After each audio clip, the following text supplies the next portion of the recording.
Welcome back. We're talking about convex functions and the definitions that we have for what makes a function convex. Remember, we gave 3 definitions, and they're as follows.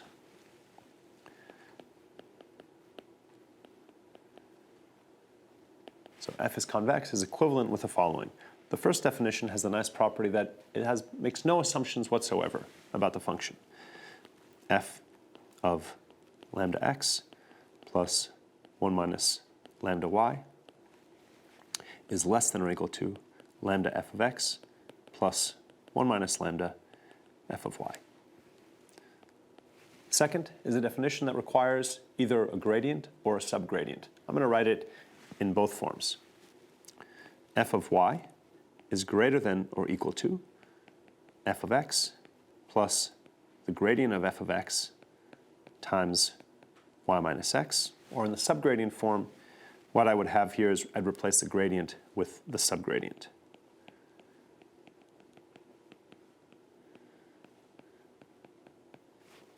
And both of these have to hold for all y. Our third definition requires that we have a second derivative, in other words, a Hessian. And this notation is saying that the Hessian, which is an n by n matrix, is positive semi-definite. We know it's symmetric, but it also has all of its eigenvalues greater than or equal to 0. So we're going to take this opportunity to show that definition 3 implies definition 1. In fact, all of these definitions are equivalent, but it's a good opportunity to check this and also define along the way a few other properties of convex functions. Definition 3 implies definition 2. And we're also going to remind ourselves about the fundamental theorem of calculus. So we need to define a few other things before we get there. So first, we need to define this property called monotone. And the subgradient has this property as well as the gradient. So if f is convex, then the subgradient, or gradient if the function is differentiable, is monotone. What this means is that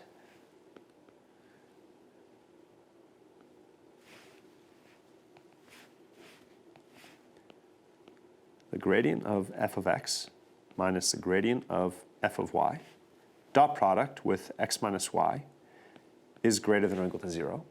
Or if it's not differentiable, then gx minus gy, dot product with x minus y, is greater than or equal to 0 for any gx in the subdifferential of f at x and any gy in the subdifferential of f at y. So why is this true?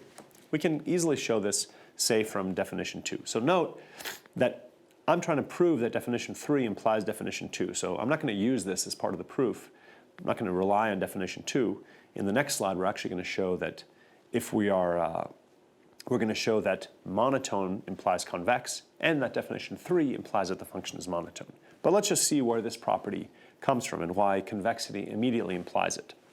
So remember that what definition 2 tells me is that f of y is greater than or equal to f of x plus gx times y minus x. But I can also apply this exact definition swapping the roles of x and y. So I also have that f of x is greater than or equal to f of y plus g sub y times x minus y. So whenever I have inequalities that go the same way, I can add them up and the inequalities stay. So if I add these up, what's going to happen? On the left, I'll have f of x plus f of y. Here I'll have f of x plus f of y. So those two things will cancel. F of x plus f of y is greater than f of x plus f of y. These will cancel each other. And let's make sure we don't make any sign errors here. I have gx times y minus x, and I'm adding that to gy times x minus y. So if I want to line these up, I have to make sure that I have to make sure that I have y minus x in both of them. So I can write this as gx minus gy times y minus x. Again, where did this minus come from? It came because I rewrote this as minus gy times x minus y. So I have that this is less than or equal to 0. And if that's less than or equal to 0, then swapping gx and gy, I have, let me swap x and y so it exactly matches what I wrote. I've got that gx minus gy, x minus y. You see I swapped this, so it's not less than or equal to 0, it's greater than or equal to 0. Simple, so monotonicity, this monotone property is a simple consequence of convexity. And we're going to see this. Okay, so the first thing I want to show is that if f satisfies definition 3, so if it has a Hessian and its Hessian is positive semi-definite, then it's monotone. And then in the next step, I'm going to show the reverse of what we just showed. We just showed that if it's convex, then it's monotone. We're going to show that if it's monotone, then it must be convex. So first, let's do this part, and let's show that if in order to apply definition 3, we have to assume that the Hessian exists. So if the Hessian of f is positive semi-definite, what do we have? This is an opportunity for us to remember the fundamental theorem of calculus. So recall that for any function, the integral of f prime of t dt is just equal to the function evaluated at the endpoints, f of 1 minus f of 0. So we're going to use this simple thing from calculus. And this is actually a tool that you'll see used all over the place if you open up a book or paper on convex optimization or convex analysis. So how are we going to use it? So the integral from 0 to 1 of x minus y transpose times the Hessian second derivative of f evaluated at tx plus 1 minus t y dt. Note this is a function of one variable. That's why I'm integrating it dt. Even though I'm evaluating at a vector, the variable of integration is just a scalar. It's just t. And so what do we see here? By looking at this a little bit carefully, we can see that actually what's sitting inside the integral is the derivative with respect to t of the gradient of f of t x minus y plus y dt. Let's stare at this a little bit. So first of all, tx plus 1 minus ty is exactly t times x minus y plus y. So what's inside is the same. It's easier to check that the right is equal to the left. And here we just need to apply the derivative plus the chain rule. So the derivative of the gradient is the Hessian. That's where that comes from. But I also need to apply the chain rule. And the chain rule means I'm going to have to bring out a copy of, remember I'm taking the derivative with respect to t, so I need to bring out a copy of what is multiplying t, which is just x minus y. So this is indeed equal to x minus y times the second derivative. But now I can apply the fundamental theorem of calculus directly. And what is this equal to? This in turn is equal to what's inside the derivative evaluated at 1 minus evaluated at 0. So what do I get when I evaluate what's inside at t equals 1? This is just f, the gradient of f at x minus y plus y. So it's a gradient of f at x. And when I evaluate at 0, it's a gradient of f of 0 plus y. Okay, so far so good.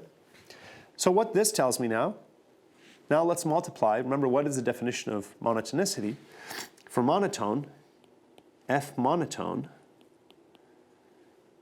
requires that the gradient of f of x minus the gradient of f of y, dot product with x minus y, is greater than or equal to 0. So we're getting there. What I need to do is multiply both of these things, take the dot product of the left and the right-hand side of this equation with x minus y. So I take the inner product or dot product. And what do we get? On the left-hand side, I get the integral of x minus y transpose times this Hessian tx plus 1 minus ty dt. On the right-hand side, I get the gradient of f of x minus gradient of f of y with x minus y. So I'm trying to show that the right-hand side is greater than or equal to 0. Are we there? Whoops, I forgot to take the dot product on the right. Right, we needed the dot product of this with x minus y. Okay, well, let's look at what we've got over here. This is basically some vector times a matrix that by assumption, right, if we satisfy definition 3, this is positive semi-definite, times that vector. I know this is greater than or equal to 0, no matter where it's evaluated. So this is an integral, which in other words is just a sum of positive terms, of non-negative terms. So I know that this left-hand side is greater than or equal to 0, and therefore the right-hand side is greater than or equal to 0. So we've shown that if f satisfies definition 3, then we know it has to be monotone. Just summarizing.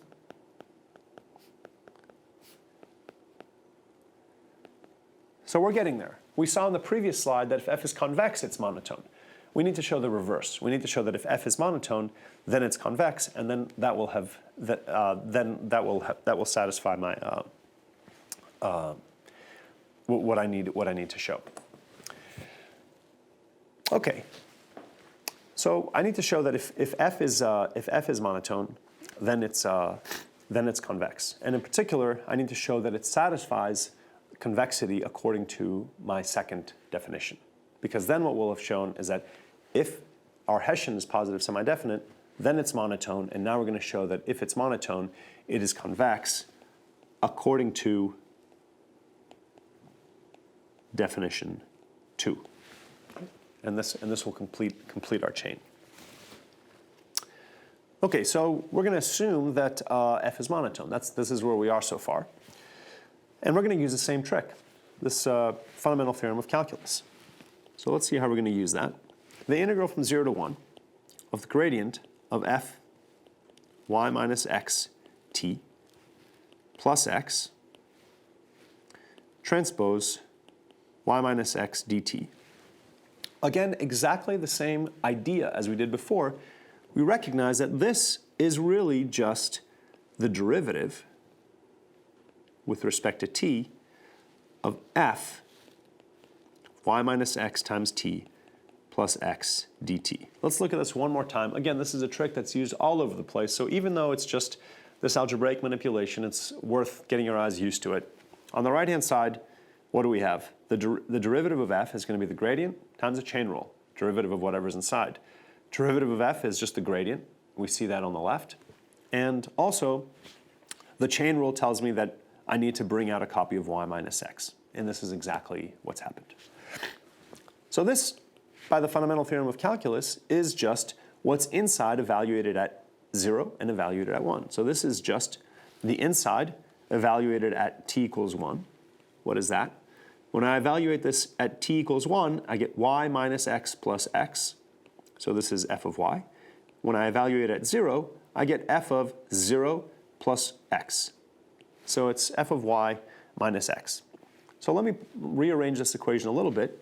So what this tells me is that f of y is equal to f of x plus this integral that we had on the left. Gradient of f of y minus x t plus x transpose times y minus x dt. We need to bring in monotonicity in some way. And this is our game right now. And we're kind of close if you look at what's going on the right. Now what I wish I could do is say that this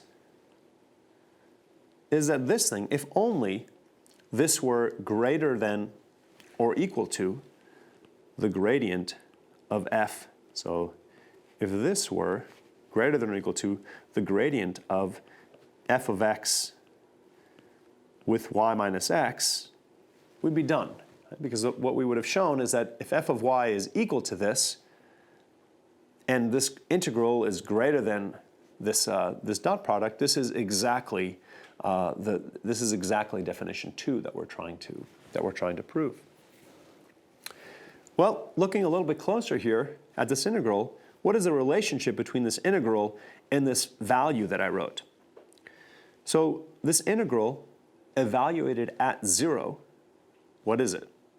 It's exactly, so this is the integrand evaluated at t equals 0. So in other words, one way to show this, if I can show that the integrand is always increasing as t increases, then I'm just replacing all the values by the smallest value, that's the t equals 0 value, and so then certainly the integral, which is a sum of a bunch of terms, is certainly going to be less than or greater than or equal to 1, because that's the length of the integration interval, times the smallest value. So in other words, we can show this inequality holds by showing that the integrand is smallest at t equals 0. Okay, so let's do exactly this. But actually, let's write down the property of monotonicity and see how close it gets us. So we're going to do this. We will use the monotone property. We know this had to come in somewhere. And so this is the key point. We couldn't not use it somehow. Otherwise, we wouldn't be using anything, any property of f. So what does the monotone property say?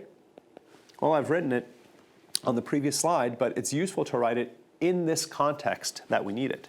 So let's write, remember the monotone property is that the gradient of f of x minus gradient of f of y dot product x minus y is non-negative. But let's choose, and we're free to choose any x and y. So let's choose ones that suit us here. So the monotone property says that the gradient of f evaluated at y minus x t plus x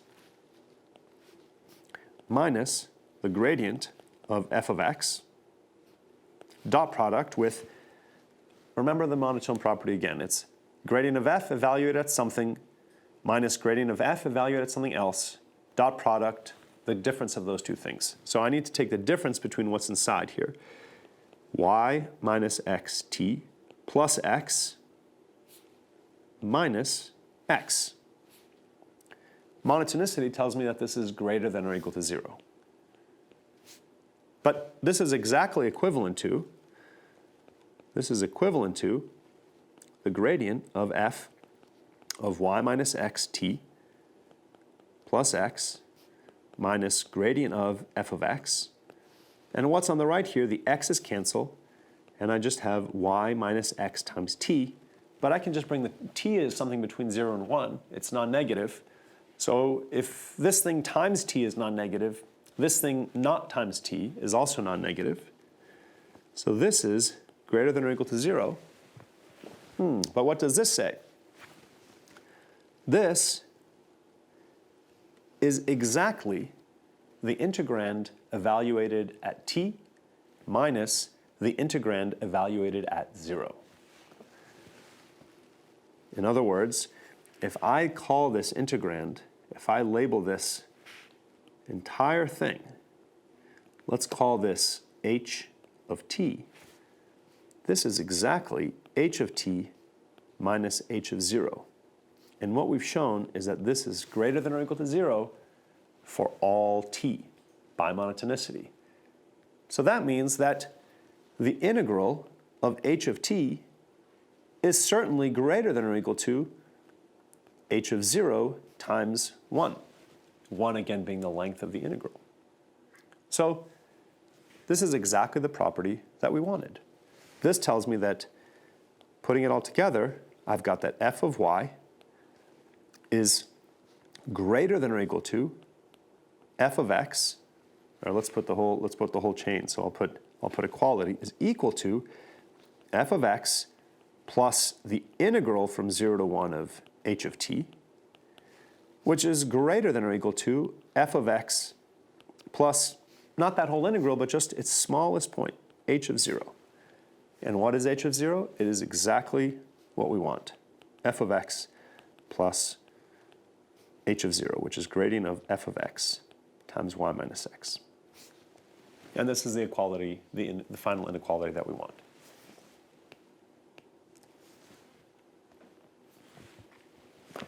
Okay, just to wrap up this section, a few kind of easier things for us to look at, but still important.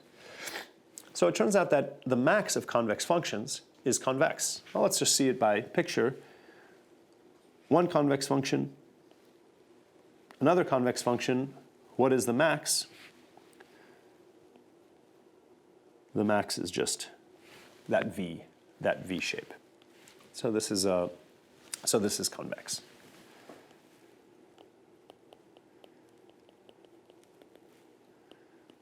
So translate this into algebra using definition 1 of convexity. You can try using a different definition if you like, but you can see that it'll be more challenging.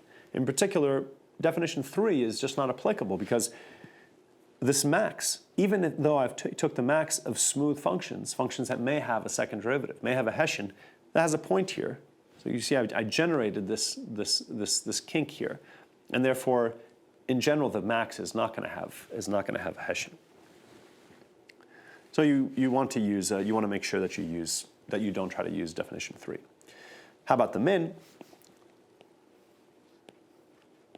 What does the min look like? Well, the min is just going to be this in this example, which just shows by example that this is not a convex function. So the min is not going to be convex. But max of an arbitrary number of convex functions is convex. So let's look at an interesting example of this and see how we can apply it, how we can show it. So think about the function x1 to xn that returns the largest element, returns the maximum element. So in other words, and let's say for now I'm going to define this on non-negative numbers. So defined on the positive orthant. So for example, f of 3, 0, 5 would equal 5. F of 2, 1, 1/2 would equal 2, and so on. Okay, so this is a particular function. And I'm saying that it's convex. So let's see, we need to write it as a sum of convex functions. So f of x1 to xn, this is, I'll just write x here, is the max of the following functions. The function that always returns the first derivative, so what's that? That's just a linear function. E1 transpose x. Remember, E1, or EI, is the vector that has zeros and a 1 in the ith location and zeros everywhere else. So EI transpose x, this function, is just equal to the ith element of x. So E1 transpose x, E2 transpose x, En transpose x. And each of these is a linear function. And if you take the max of linear functions, or the max of anything else that's convex, as we just saw in the previous slide, you're going to get something that's convex. Easy, right? Let's look at something a little bit more intricate here. So let's let f be a function of a matrix. So f of q is equal to the largest eigenvalue of this matrix. So this looks a little bit more tricky. How are we going to use this previous idea? So to use the previous fact being that the max of convex functions is convex, we need to show that the largest eigenvalue of a matrix is in fact equal to the max of convex functions. So this is our challenge. So let's think back to our characterization of the largest eigenvalue. Remember that if Q is symmetric,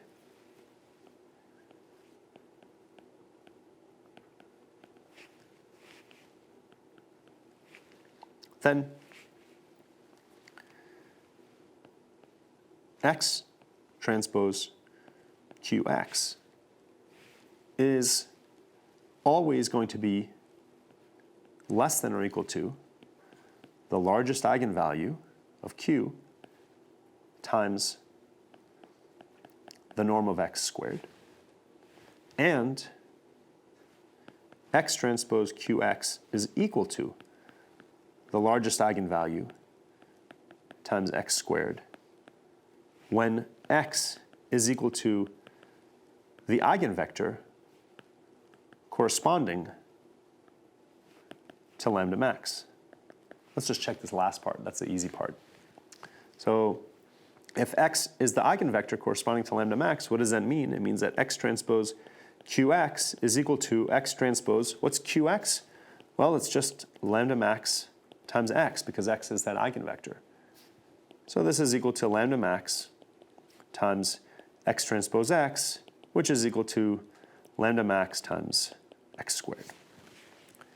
So in other words, what we've seen is that lambda max is equal to the max, actually I'll write it as a supremum because it's over infinitely many set points, of X transpose QX over all X that have norm 1. This is a max of functions. You need to think about it a little bit in order to see that that's true. We can't, it's a max over infinitely many functions. For every X, what do we have?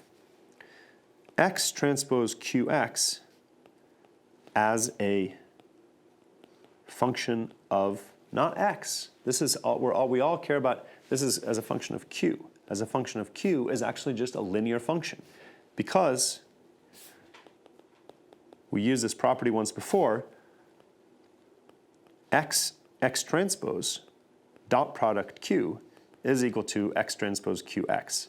In other words, X transpose QX is linear as a function of Q.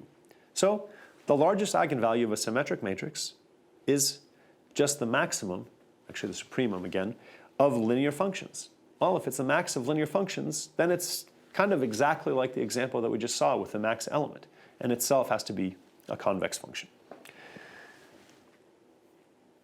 So let's stop there, and we'll pick it up next time.